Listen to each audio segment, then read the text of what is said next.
Jemaat dengan berdiri, kita akan memulai ibadah kita dengan menyanyikan NKB 37 bait pertama sampai dengan ketiga. Terbitlah kini sang matahari.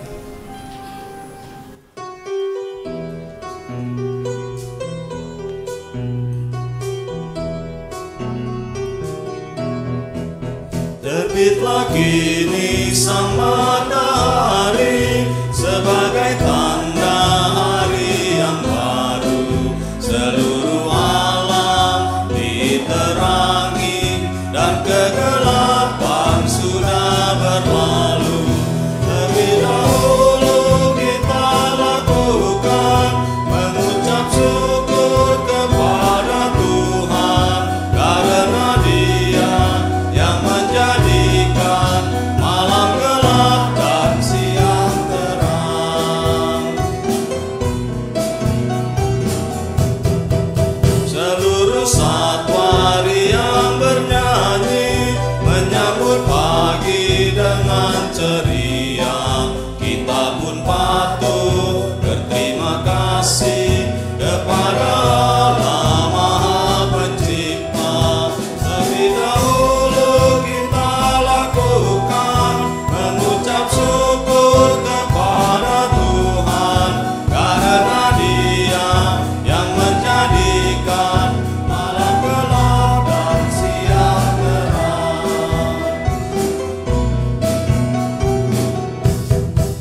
Adapun juga kita lakukan di dalam tugas dan tutur kata, kita lakukan di dalam Tuhan sambil bersyukur kepada Allah. Lebih dahulu kita lakukan mengucap syukur kepada Tuhan, karena Dia yang menjadikan malam gelap dan siang terang.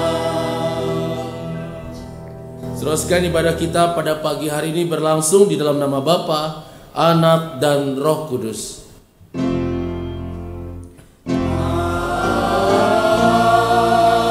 Amin, amin,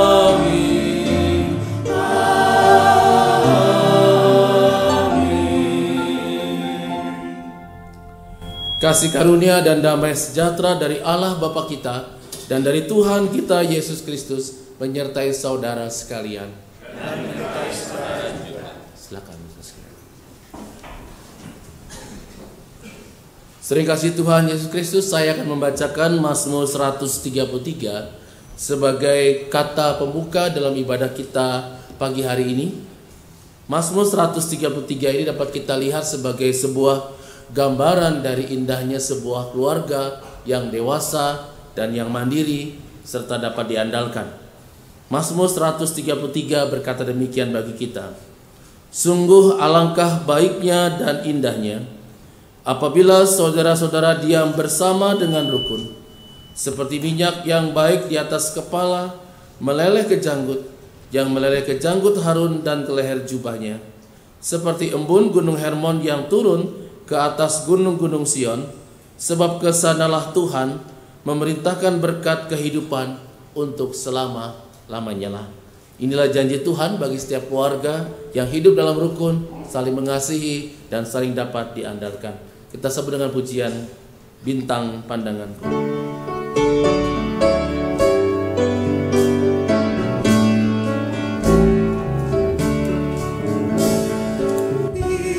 kehidupan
Saudara sekalian, kita dalam pujian mengatakan bahwa Tuhanlah pemandu kita, Tuhanlah yang mengarahkan hidup kita, dan karena itu kita ingin jalan terus dalam jalan Tuhan.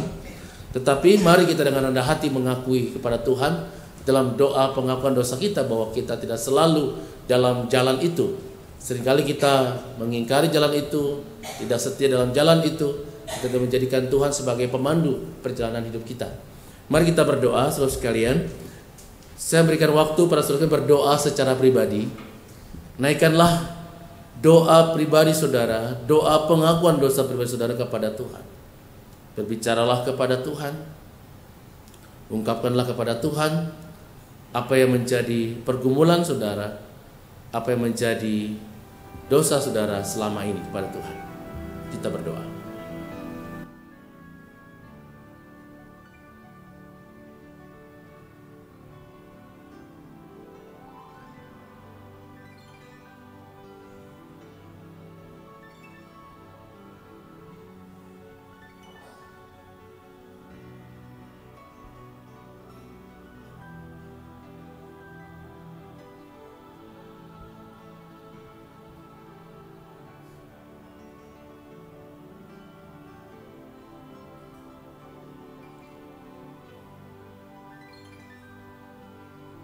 Bapa di surga, inilah doa pengakuan dosa kami. Tuhan, ampuni kami dan mampukan kami untuk dapat terus membarui kehidupan kami. Bimbing kami dengan Roh Kudus sehingga kami semakin dapat menyadari apa yang harus kami lakukan dan apa yang harus kami hindari dalam hidup kami. Dalam relasi kami di tengah keluarga, dalam relasi kami di tengah lingkungan pekerjaan kami, dalam relasi kami di tengah lingkungan masyarakat di mana kami tinggal, dan juga dalam lingkungan di mana kami bersekutu bersama di gereja ini.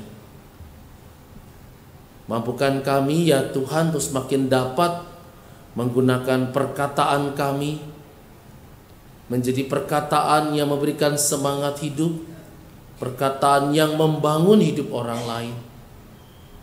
Cara pandang kami semakin membuat kami menjadi pribadi yang dapat berbagi kehidupan dengan orang-orang yang ada di sekitar kami, anggota keluarga kami, teman kami, sahabat kami, rekan sepelayanan kami. Sehingga ya Tuhan, dimanapun kami berada dalam kehidupan kami semakin mampu menjalankan peran kami seperti yang Tuhan inginkan. Kami menjadi terang, kami menjadi garam, dan kami juga dapat menjadikan keluarga kami sebagai contoh, sebagai teladan bagi keluarga-keluarga lain yang ada di sekitar kami. Bapa di surga, inilah doa kami. Kami percaya Tuhan mengampuni dan menolong kami untuk semakin lebih baik. Dalam Kristus Yesus kami berdoa. Amin.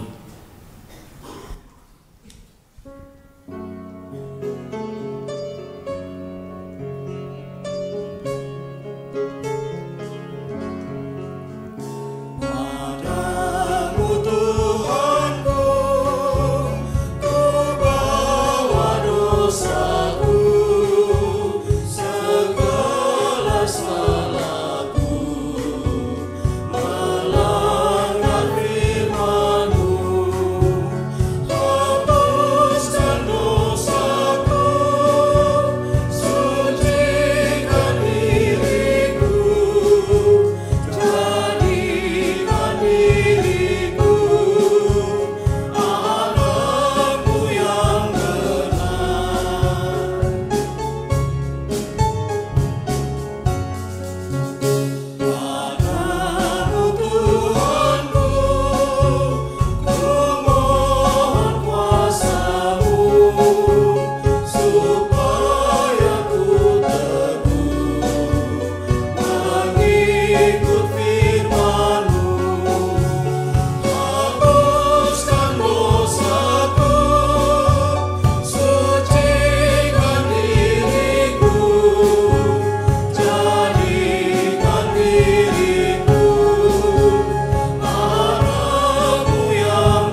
Saudara, mari kita bangkit berdiri dan bersama-sama kita mendengarkan berita anugerah dari Tuhan bagi kita.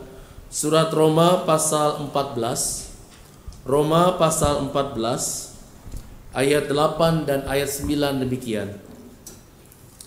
Sebab jika kita hidup untuk Tuhan. Dan jika kita mati untuk Tuhan.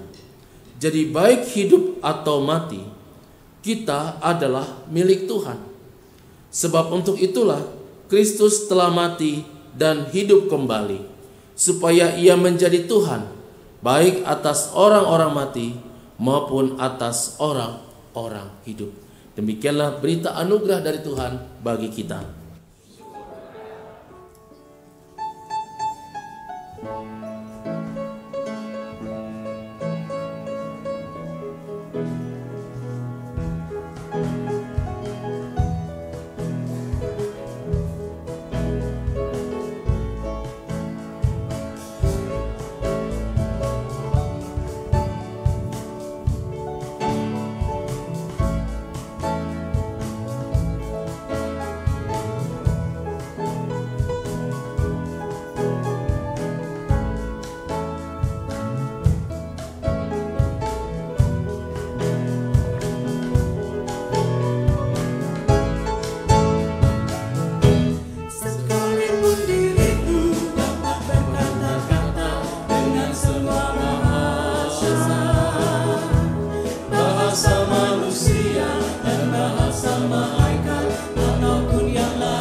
Paduan suara haleluya akan menyampaikan pujian.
Saudara sekalian, mari kita berdoa. Bapa di surga, kami siap belajar dari firman Tuhan bagi kehidupan kami. Bapa, berkati kami agar apa yang kami baca, kami renungkan bersama pagi ini, menolong kami semakin mampu menciptakan keluarga yang dewasa dan mandiri. Keluarga yang dapat diandalkan oleh setiap anggota keluarga, tapi juga pada lingkup yang lebih luas, yaitu lingkungan di mana kami tinggal dan gereja di mana kami ada di dalamnya. Bapa di surga, berfirmanlah bagi kami pagi ini. Kami siap mendengar dan melakukannya. Dalam nama Tuhan kami Yesus Kristus, kami sudah berdoa. Amin. Saudara sekalian, mari kita siapkan satu ayat dari surat 1 Timotius pasal 5 ayat 8 sebagai teks bacaan kita atau bahan Alkitab yang menjadi dasar renungan kita pada minggu ini. 1 Timotius pasal 5 ayat 8. 1 Timotius pasal 5 ayat 8. Demikian firman Tuhan bagi kita semua. Tetapi jika ada seorang yang tidak memeliharakan sanak saudaranya, apalagi seisi rumahnya, orang itu murtad dan lebih buruk dari orang yang tidak beriman. Sekali lagi saudara sekalian, tetapi jika ada seorang yang tidak memeliharakan sanak saudaranya, apalagi seisi rumahnya, orang itu murtad dan lebih buruk dari orang yang tidak beriman. Saudara sekalian, inilah Injil Yesus Kristus bagi kita. Berbahagialah mereka yang mendengarkan firman Allah dan yang melakukannya. Haleluya.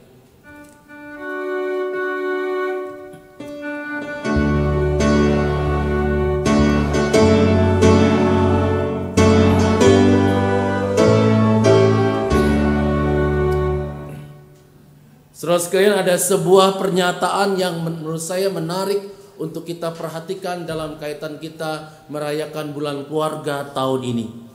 Pernyataan itu adalah seperti ini saudara sekalian.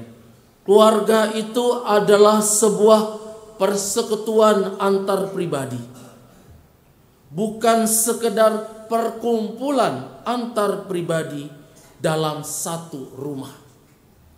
Keluarga itu adalah sebuah persekutuan antar pribadi, bukan sekedar perkumpulan antar pribadi dalam satu rumah.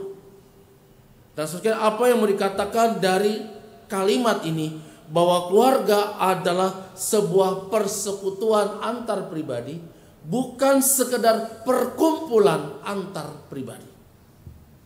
Apakah memang ada bedanya yang sangat mendasar antara persekutuan antar pribadi dengan perkumpulan antar pribadi? Maksud sekalian, adakah perbedaannya? Menurut saya perbedaannya sangat besar antara kata persekutuan dengan perkumpulan dalam kalimat ini.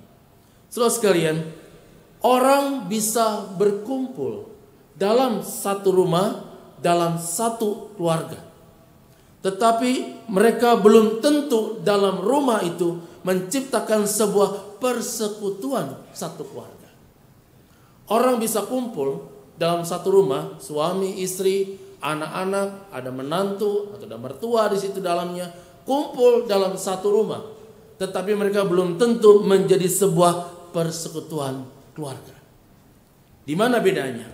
Perkumpulan hanya sebatas pada fisik, menunjuk pada ada secara fisik di rumah, kumpul di rumah, ada suami, ada istri, ada anak, ada mertua, ada menantu di situ kumpul, tetapi hanya sekedar berkumpul. Kalau persekutuan lebih bicara lebih dari sekedar kumpul, tetapi ada ikatan batin di dalamnya. Ada ikatan dalam hati yang menyatukan satu dengan yang lain. Ada rasa peduli, ada rasa saling menguatkan, ada rasa saling mencintai, ada rasa kehilangan kalau yang satu tidak ada bersama-sama dengan mereka. Kalau kita naik Transjakarta itu kan banyak orang dalam satu tempat, itu berkumpul dalam satu tempat. Tapi apakah dengan semua orang yang ada di Transjakarta itu, saudara sekalian, kita kenal, kita punya ikatan batin, kita merasa kehilangan kalau dia turun dari situ, dari tempat di sebuah halte tertentu? Ya. Tapi sebuah keluarga bisa menjadi sebuah shelter saja. Sebuah keluarga bisa seperti Transjakarta, kumpul, atau seperti sebuah rumah kos. Tapi tidak ada ikatan yang dalam, tidak ada ikatan batin yang kuat antara satu dengan yang lain. Nah, saudara, keluarga sebagai sebuah persekutuan di mana ada rasa rasa saya ada di dalam hatinya, dia ada dalam hati saya adalah bagian dari keluarga ini, saya saling mendorong, saya saling mendoakan, saling menguatkan dan sebagainya. Saudara, itu hanya bisa terjadi, seperti tema kita hari ini. Kalau di dalam keluarga itu, dalam setiap anggota keluarga itu, salah satunya adalah ada sikap yang dapat diandalkan. Kalau saya dan saudara dapat diandalkan oleh anggota keluarga dan dapat saling mengandalkan sebenarnya. Kalau kita dapat diandalkan, dapat dipercaya sebenarnya juga bicara itu oleh yang lain, maka akan tercipta rasa saling percaya. Dapat diandalkan akan dirasa dihargai. Kalau ada rasa saling dipercaya, saling dihargai, orang bisa ada ikatan yang begitu kuat dalam keluarga itu. Rasanya kalau pergi jauh tuh pengen cepat pulang ke rumah itu. Karena ada sesuatu yang hilang di tempat itu, yang kalau saya nggak ada di rumah itu. Saya boleh pergi ke tempat yang sangat bagus, saya boleh pergi ke tempat yang sangat indah, entah di dalam negeri atau di luar negeri, tapi kok saya ingin cepat pulang. Karena saya rindu rumah itu, suasana itu. Nah, itu berarti ada satu ikatan yang sangat kuat. Itu menunjukkan bahwa memang di dalam satu keluarga kita ada ikatan sebuah persekutuan, bukan cuma sekedar berkumpul. Dan rasa persekutuan itu dapat diciptakan kalau kita bisa dapat saling mengandalkan dan diandalkan. Langkah pertama dapat diandalkan. Apa itu dapat diandalkan, saudara sekalian? Sikap dapat diandalkan adalah sikap yang dapat dipercaya, sikap yang dapat dihargai oleh orang lain. Dan karena itu kita menunjukkan, karena kita sudah menunjukkan pada orang lain, khususnya anggota keluarga kita, bahwa memang kita layak dipercaya, layak diberi kepercayaan. Karena kita mampu melakukan tugas kita, kewajiban kita sebagai anggota keluarga. Bayangkan kalau suami, istri tidak saling dapat diandalkan. Dan karena itu tidak bisa saling mengandalkan. Kalau seorang suami tidak percaya pada istrinya,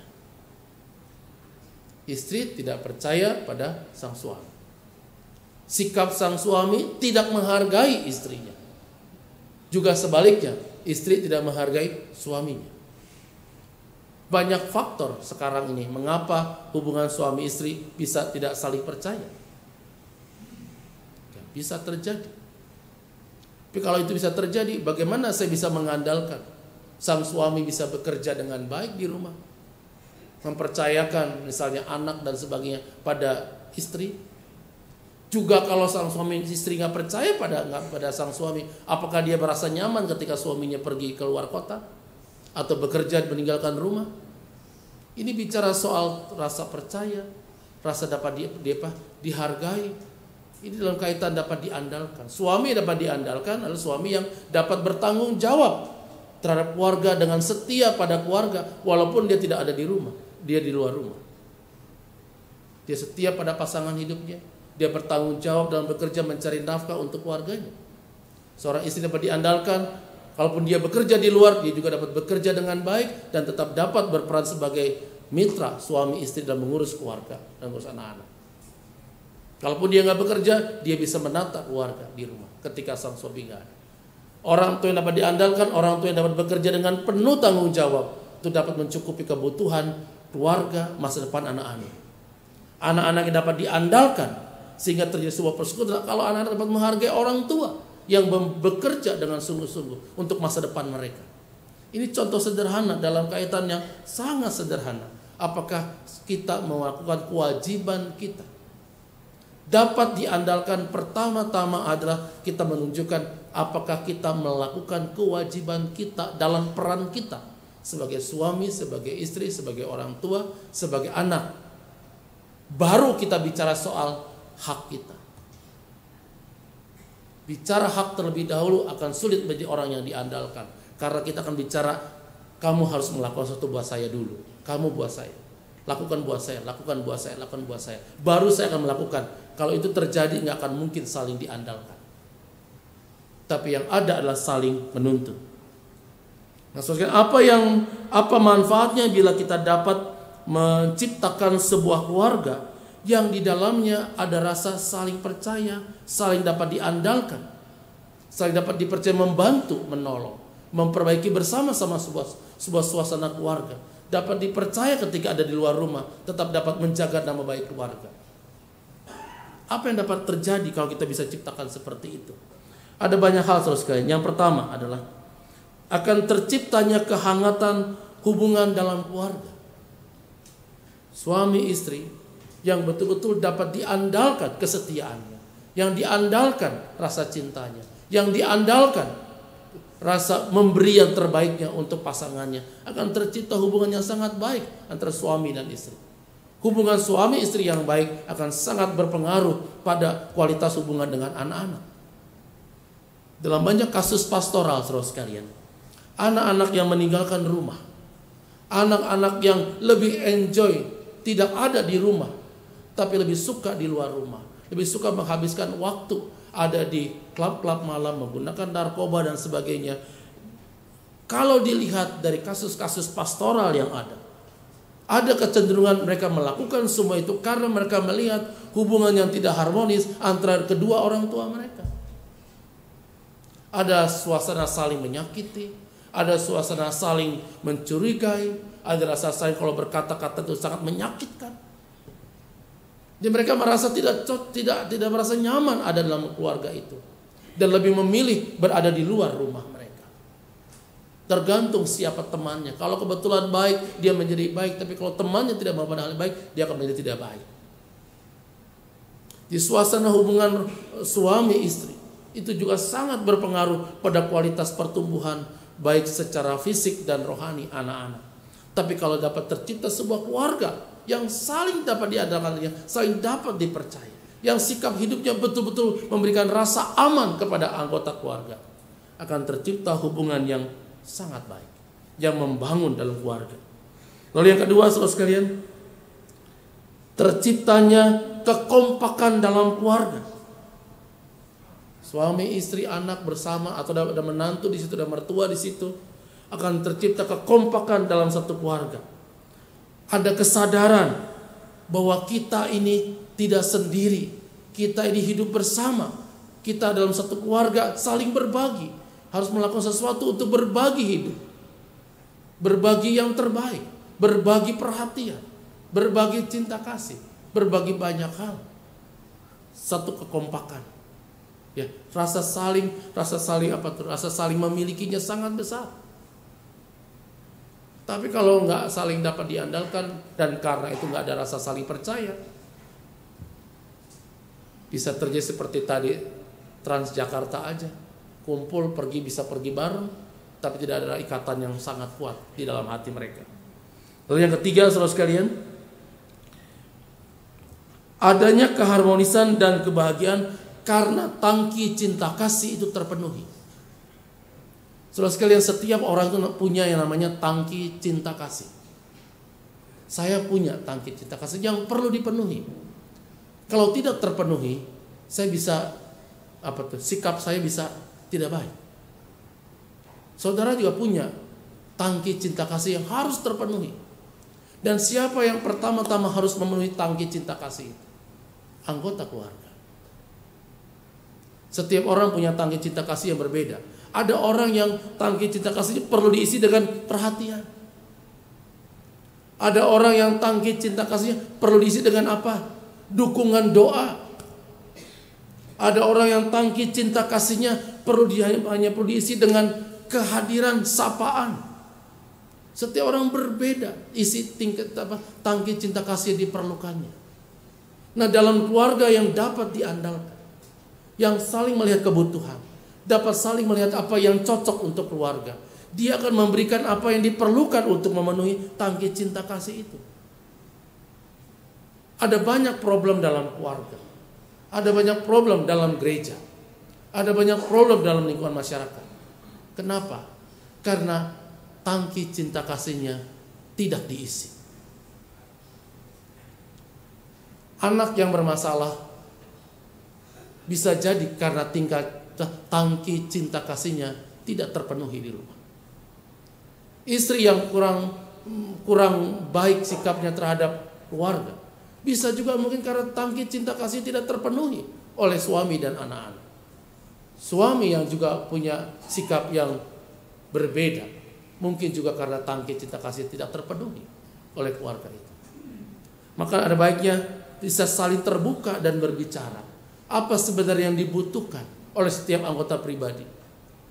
Banyak hubungan yang retak, banyak hubungan yang tidak harmonis, banyak keluarga yang kelihatan itu jalan baik-baik saja, tapi sebenarnya mereka mengalami ketegangan yang begitu hebat. Kenapa? Karena rasa ada tangki yang kosong yang tidak terpenuhi.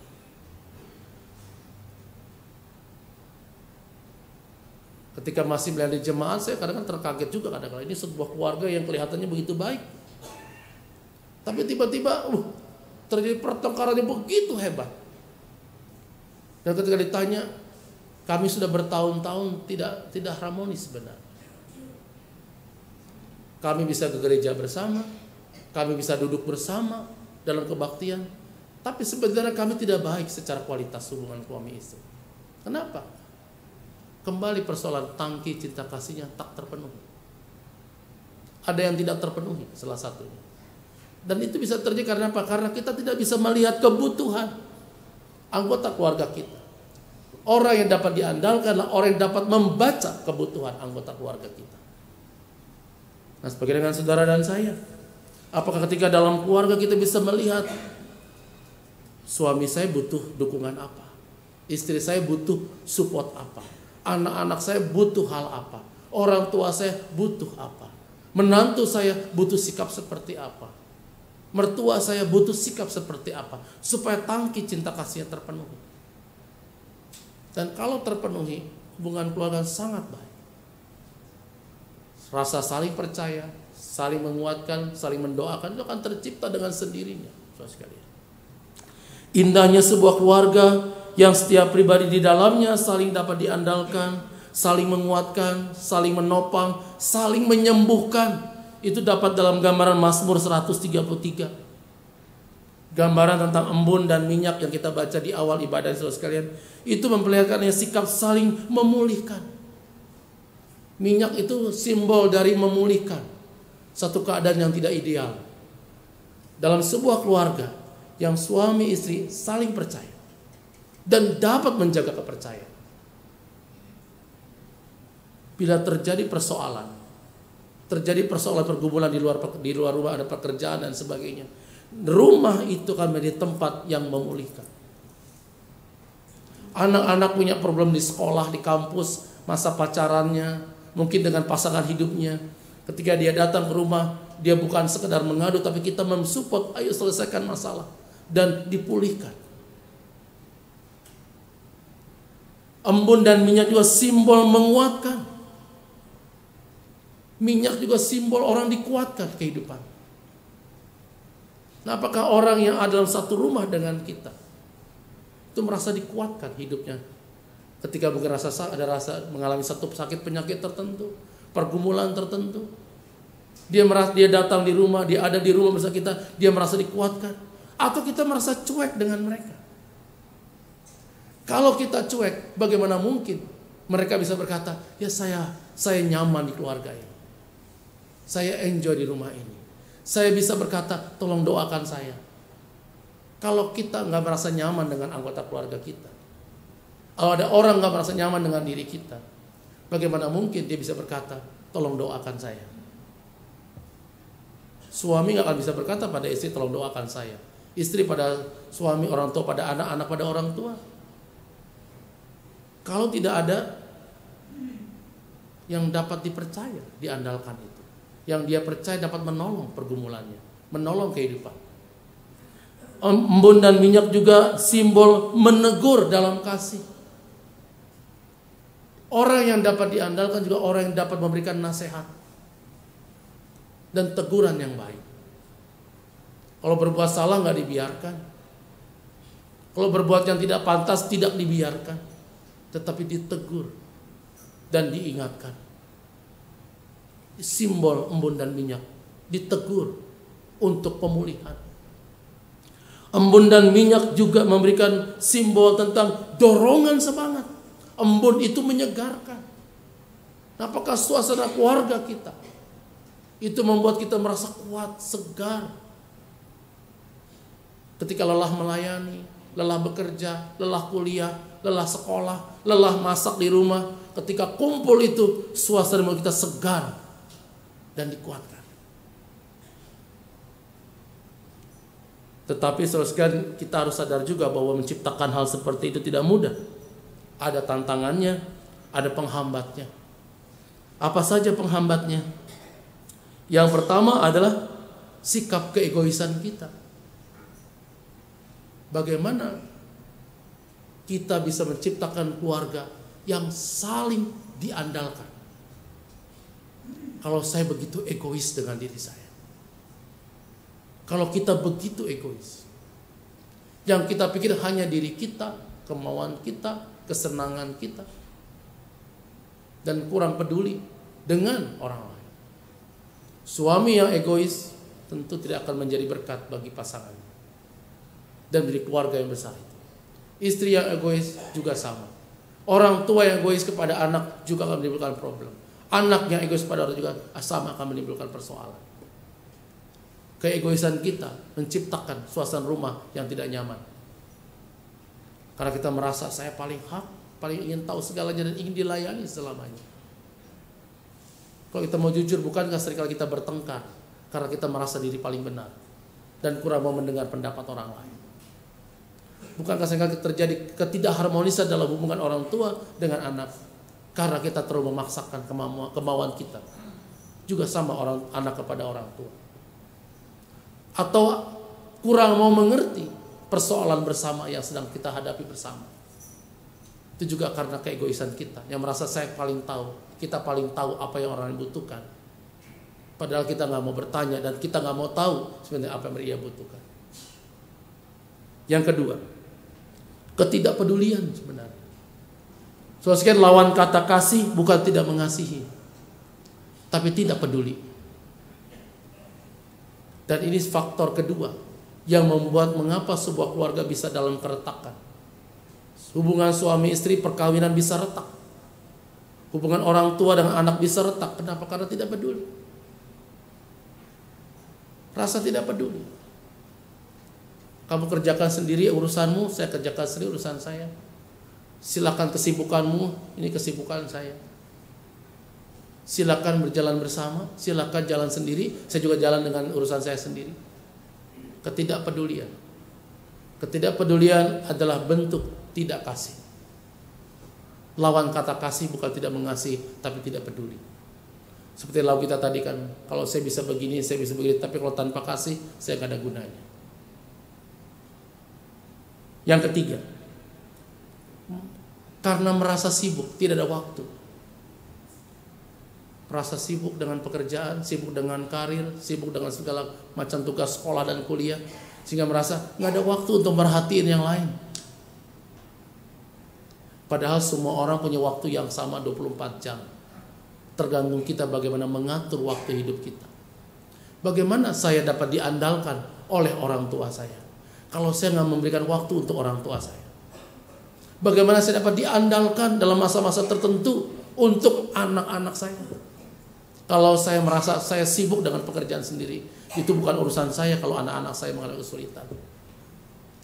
Bagaimana kita bisa menjadi suami yang diandalkan, istri yang diandalkan.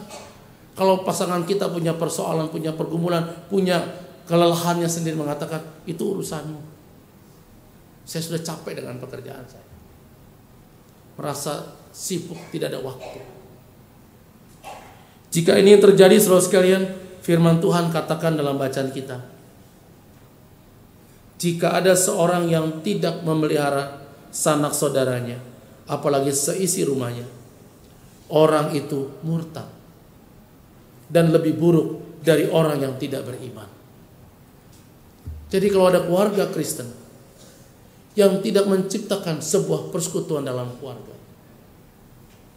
yang setiap pribadinya dapat diandalkan untuk dapat menolong mencukupi kebutuhan tangki cinta kasihnya, yang saling memberi memenuhi kebutuhan cinta kasihnya, teguran firman Tuhan sangat keras hari ini. Kita lebih buruk dari orang yang tidak beriman. Kalau keluarga saya, keluarga saudara dibangun hanya sebatas berkumpul, bukan sebuah persekutuan. Kalau keluarga saudara saya, kita kumpul bersama dengan anggota keluarga, tetapi tidak ada ikatan yang menyatukan kita. Tidak ada rasa rindu, tidak ada rasa ingin mendoakan, mensupportnya, saling mengerti. Sehingga saya berkata, oh iya, kalau saya punya persoalan, saya tinggal bicara pada pasangan saya, dia pasti menolong saya. Kalau saya punya persoalan, saya tinggal bicara pada anak-anak saya, dia akan mengerti dan akan berikan pendapat, pandangan, dan akan mendukung saya.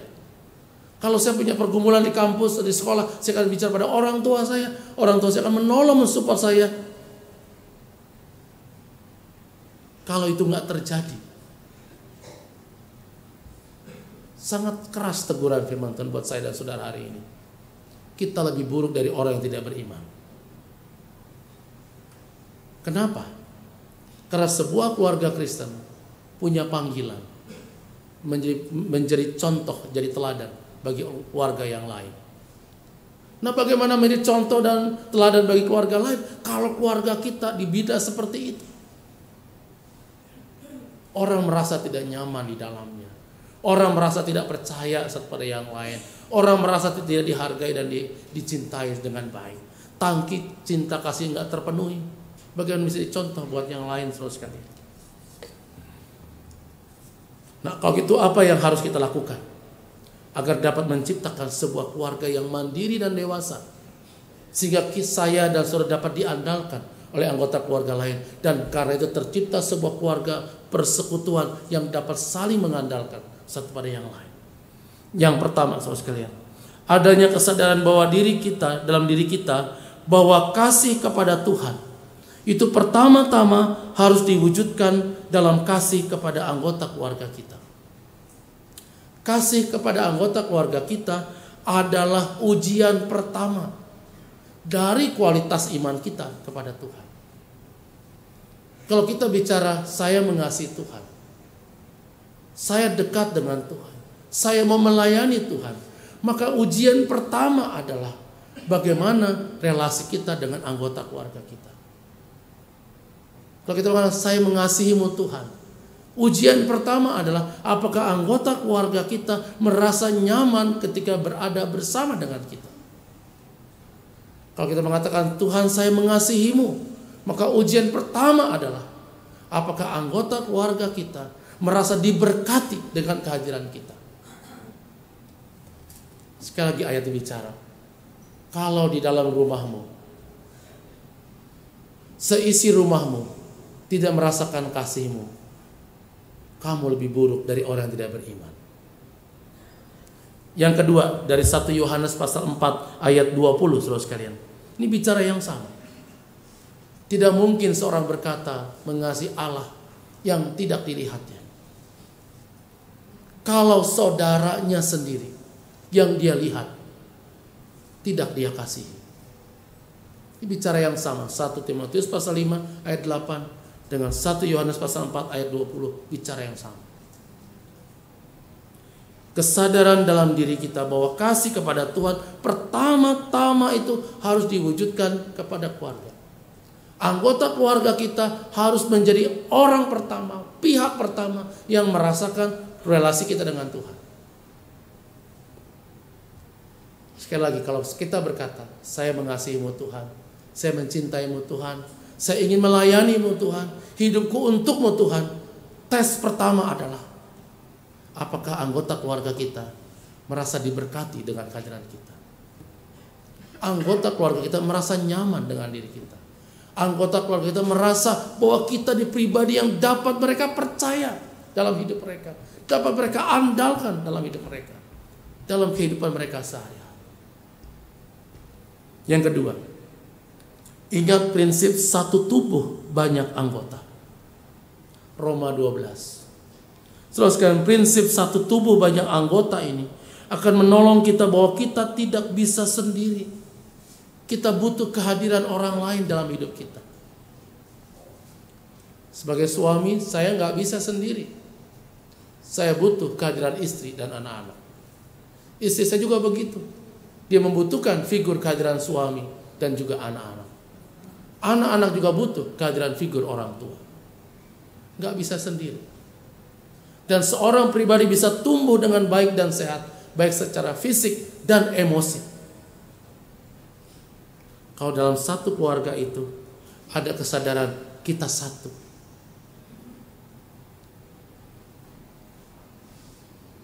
Pribadi yang tumbuh secara dewasa dan mandiri, artinya sehat secara fisik dan psikis, secara kejiwaan, hanya bisa lahir dari sebuah keluarga yang saling menguatkan, yang saling mendoakan, yang saling percaya, yang saling dapat diandalkan.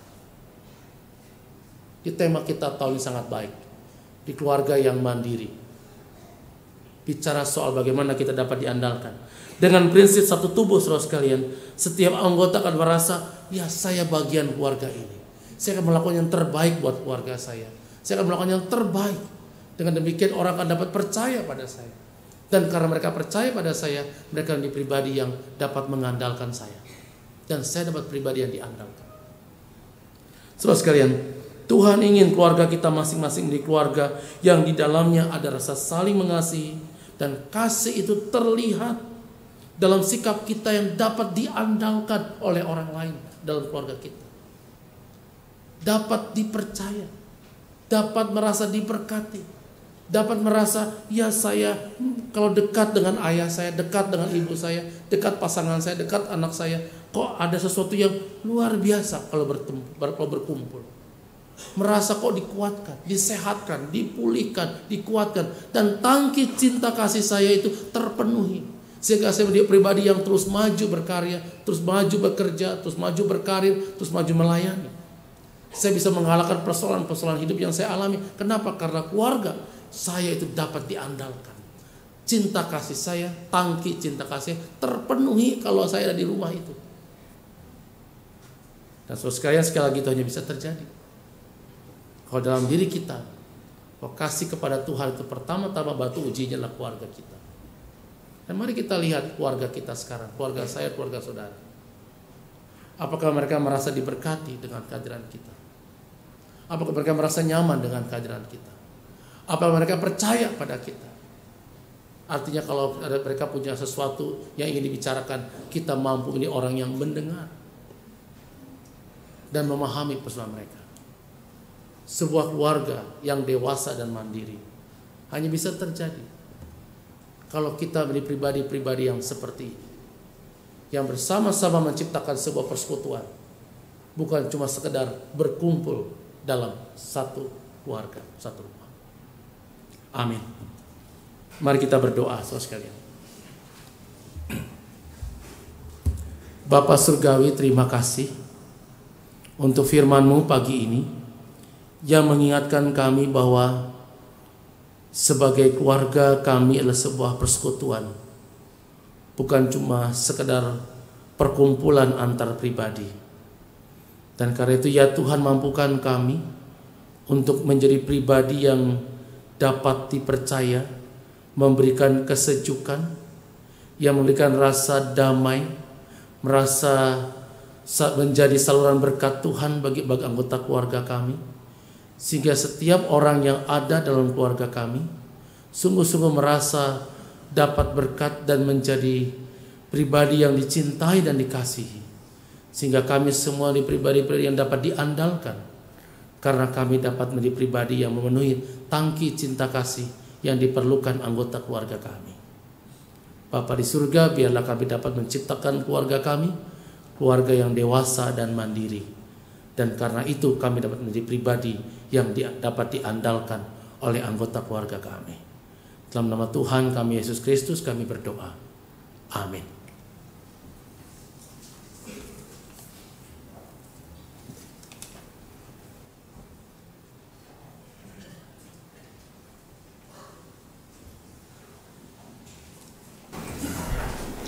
Jemaat yang dikasihi Tuhan, marilah kita bersama dengan umat Allah di masa lalu, masa kini, dan masa depan mengingat pengakuan pada baptisan kita menurut pengakuan iman rasuli.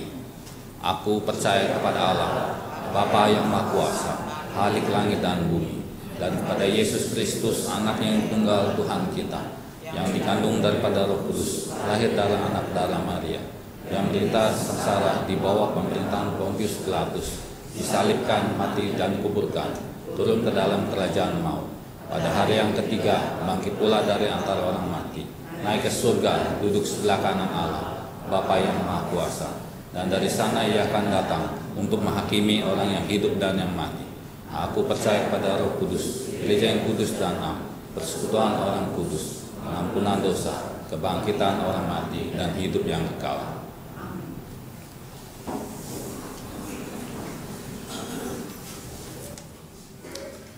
Selesai, mari kita menaikkan doa syafaat kita.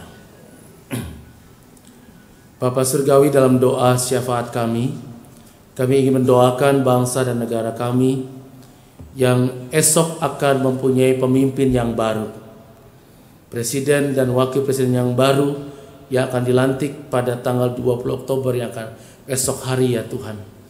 Kami mohon padamu ya Tuhan agar suasana bangsa kami tetap dalam situasi yang baik, khususnya kota Jakarta ya Tuhan juga tetap aman dan baik, tidak terjadi hal yang tidak diharapkan. Dan kami sangat berharap bahwa pemimpin yang baru ini dapat membawa bangsa kami ke dalam situasi yang lebih baik dibandingkan sebelumnya.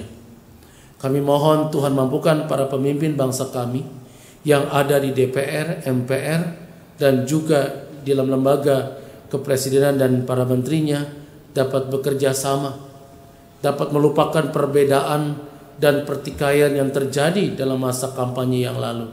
Tapi mereka sekarang dapat berpikir apa yang dapat dilakukan bersama-sama untuk memperbaiki situasi bangsa kami sekarang ini.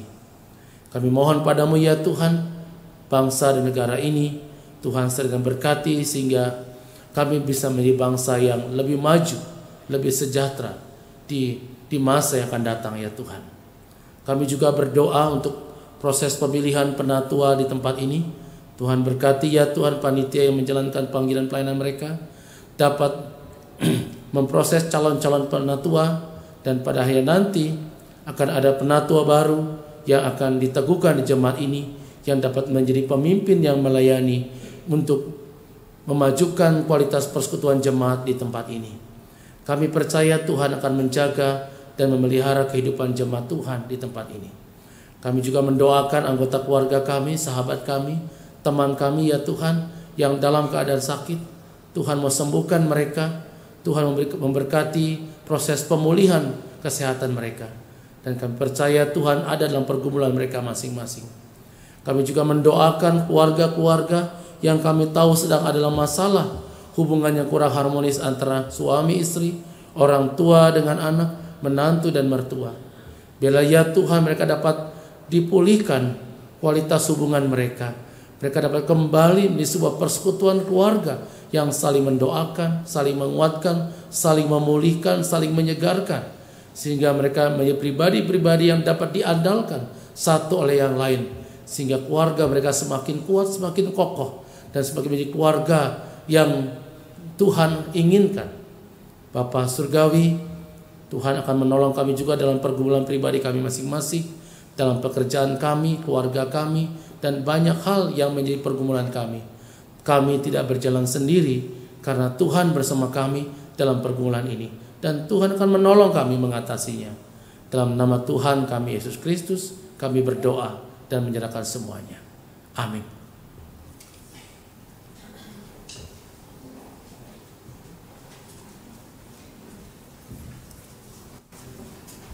Jemaat yang dikasihi Tuhan, kita akan memberikan persembahan syukur kita yang telah kita terima dari Tuhan, dan nats pada pagi hari ini untuk persembahan kita terambil dari 1 Tesalonika 5 ayat 18. Mengucap syukurlah dalam segala hal, sebab itulah yang dikehendaki Allah di dalam Kristus Yesus bagi kamu. Kita akan menaikkan pujian dari NKB 208, Tabur Waktu Pagi.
Akan menyanyikan bait yang pertama.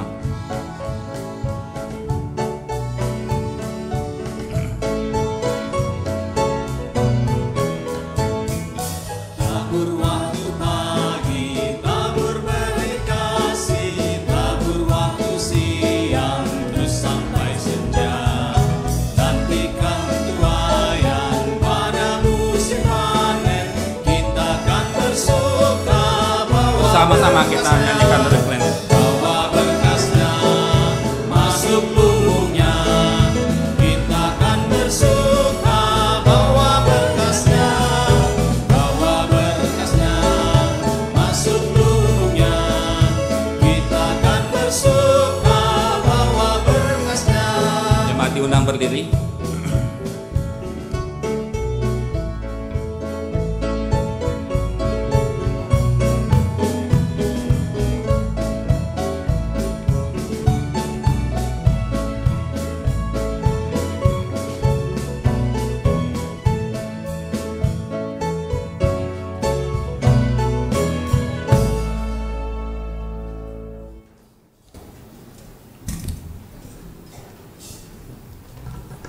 Mari kita berdoa.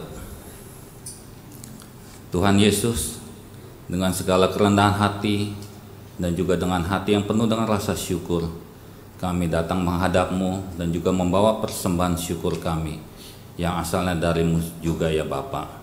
Kiranya Tuhan Engkau boleh menerima persembahan ini, dan Engkau boleh berkati persembahan ini, dan juga biarlah Tuhan boleh menolong setiap kami yang mengelola, yang diberi tanggung jawab untuk mengelola persembahan ini. Kami boleh menjalaninya dengan bijaksana dan juga penuh tanggung jawab. Kiranya Tuhan, persembahan ini boleh sungguh dipakai untuk pelayanan-Mu, untuk segala kegiatan di tempat ini, di jemaat-Mu di GKI Kafling Polri, agar setiap kegiatan yang kami lakukan sungguh-sungguh boleh menyatukan setiap jemaat kami di dalam kasih, di dalam satu persekutuan dengan Tuhan. Kiranya Tuhan, Engkau juga boleh menolong kami. Kiranya Roh Kudus-Mu boleh selalu tinggal di dalam hati kami, dan boleh menolong kami untuk selalu bersyukur kepada Tuhan di dalam segala hal. Karena Tuhan, kami boleh percaya dan kami boleh sungguh mengandalkan Tuhan di dalam kami menjalani kehidupan kami. Di dalam nama Tuhan Yesus Kristus kami naikkan doa ini dan bersyukur. Amin. Kita akan menaikkan pengutusan kita bersama keluargaku.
Saudara yang terkasih, arahkanlah hatimu kepada Tuhan.